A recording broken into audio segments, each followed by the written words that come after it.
We all want higher levels of energy throughout the day and be able to accomplish more things with the time we have. And there are many strategies that can help you achieve just that. Many of these strategies will work better specifically for athletes, but the point I want to convey is that we can all benefit from these strategies, even if we have a sedentary job. And the reason is because it allows us to remain focused for longer periods of time, which leads us to be more productive throughout the day. The importance of increasing your energy levels is crucial, even to sleep better at night, and we will see why in just a minute.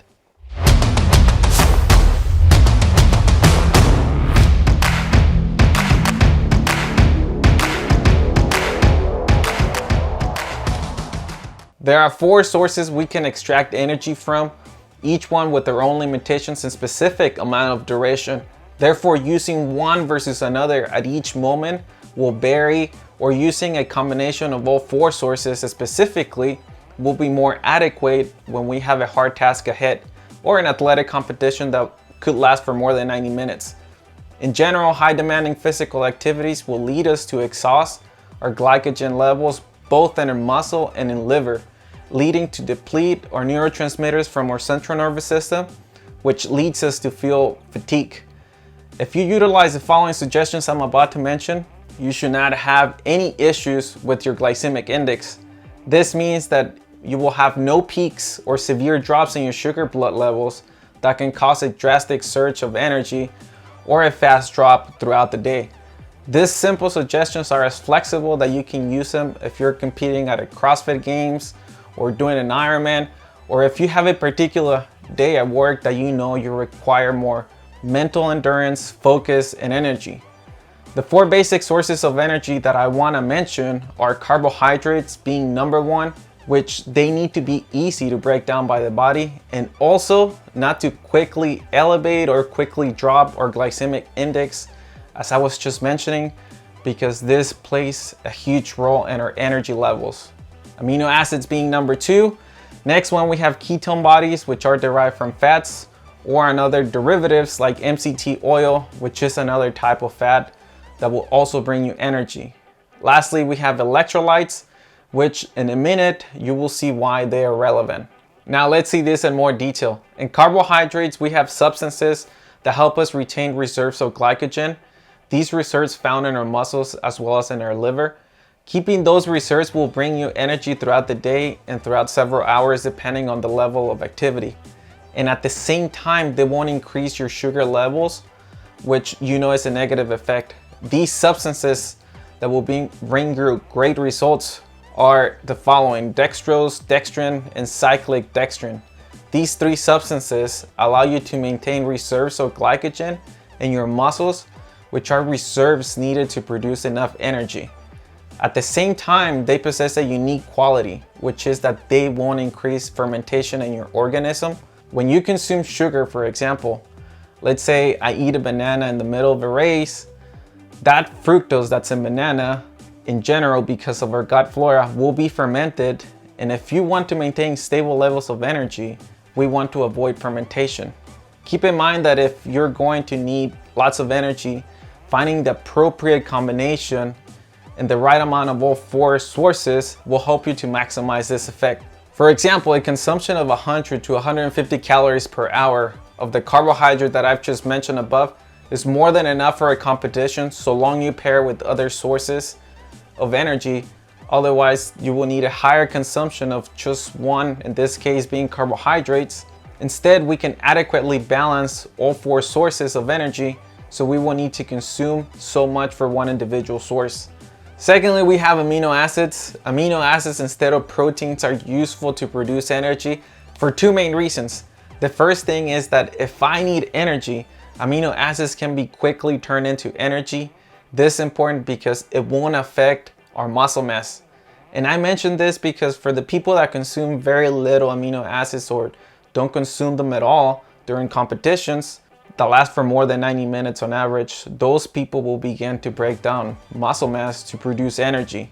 And this is something that we don't want to do. As a result of this, we want to prepare ahead of time and consume amino acids if we know that there will be a particular day with intense amount of exercise or stress. On the other side, we can prevent loss of muscle mass, lesion, and on the other side, be able to maintain our energy levels. But even more important, amino acids are the building blocks to building neurotransmitters.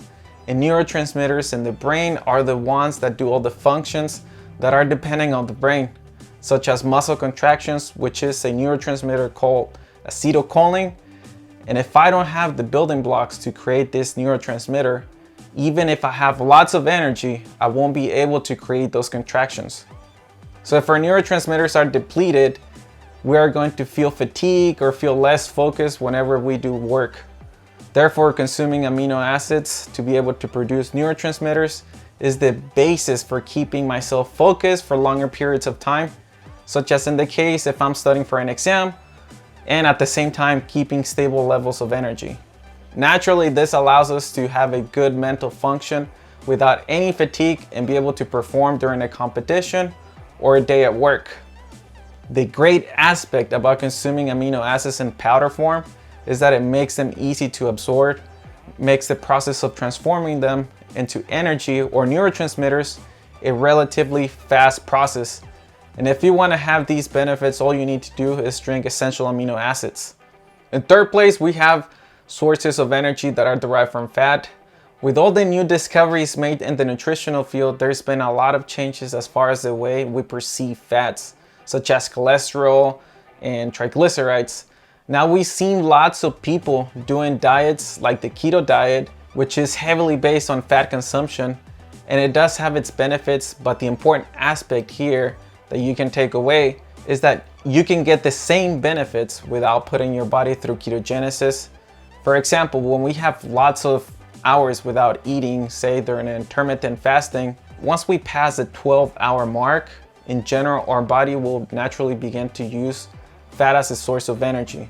If we've been exercising for lots of hours, we begin to use fat as a source of energy also. These are two situations in which I'm gonna be forcing my body to use fat as an energy source, and this can sound amazing for the person that's looking to lower their body fat levels, but not so positive for the athlete that already has low body fat percentage. And it's using this as a source of energy, because to begin with, those reserves may be too low or none at all. So if you want to keep stable levels of energy and you want to stimulate your body into using fat as a source of energy, you can simply take exogenous ketones, this being the ketone bodies that you would produce if you made your body enter ketogenic state. But instead, you drink them as a supplement, or another supplement that you can use. It's called MCT oil, which is derived from coconut oil and produces energy from these fats. These two supplements will allow you to maintain your energy levels and keep them very stable throughout the day. The important aspect about these two supplements and why I chose them is because they allow you to maintain a low glycemic index for long hours. And this is key for exercising for long periods of time or needing to be mentally focused. Lastly, we have electrolytes. These essential minerals have an electric effect, hence the name electrolytes. In general, during periods of intense exercise or stressful situations, we tend to lose electrolytes, leading to lower our hydration levels. When our hydration levels are lower, our energy levels are also lower. This is so important because it's calculated that a 1% loss of hydration will lead in a result of a 10% decrease in our physical performance. Therefore, we can drink mineral supplements like sodium, magnesium, potassium, and phosphorus, specifically when we're physically performing, to help us prevent cramps or injuries, but also to prevent dehydration that could lower our physical performance and therefore our energy. This type of loss of energy that's correlated to dehydration has been very well studied, specifically on adults that do diets low in sodium, in which is observed how negatively affects at a neurological level on a long-term period.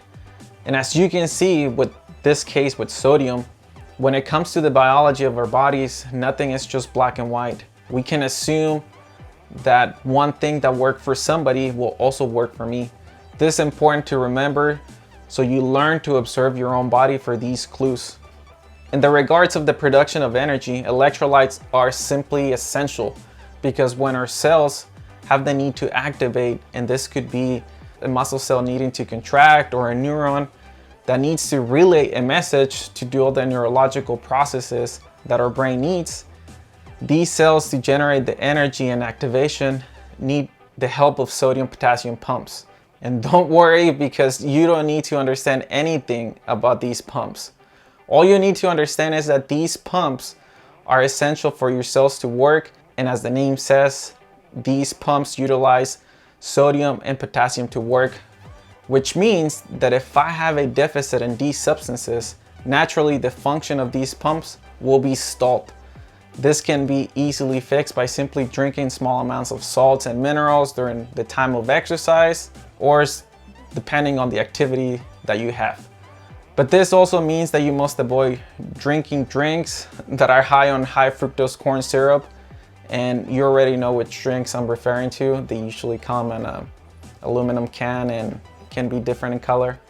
So now, consuming minerals derived from the ocean already contain these common trace minerals, as well as oligo elements, which are essential for many processes in the body, but most of the times we tend not to consume them in our diets.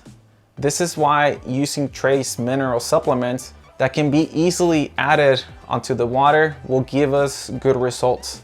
Another question that might come from this topic is what happens with intermittent fasting in this case. Intermittent fasting has so many benefits, and we haven't stopped finding benefits every time this is studied. But it does have specific situations in which it would be much useful, in other cases when it won't be. Not all the tools in medicine work for every case, and this includes intermittent fasting.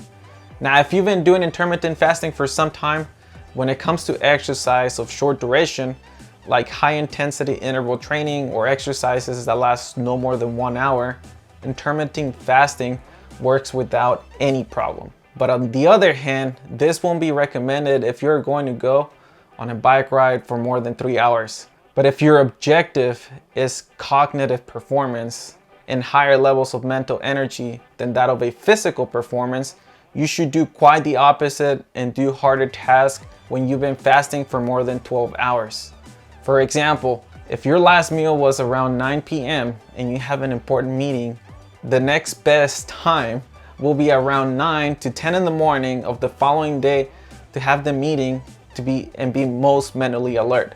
This happens because after 12 hours of fasting, our body begins to break down fat as a source of energy, and it is during that switch of source of energy when we have energy levels of mental performance.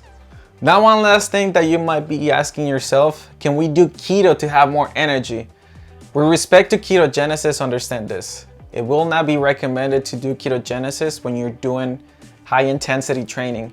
And the reason is because our body will begin to produce energy for the ketone bodies at a certain level per hour. That energy is to some degree standardized by your body and produced by different organs such as the liver.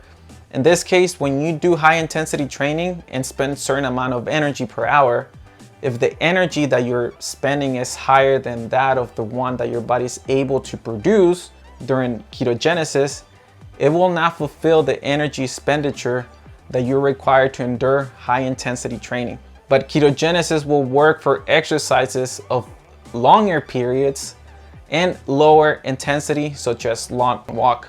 Now that you know this, put this into action so you can keep your energy levels more stable and be able to be more productive.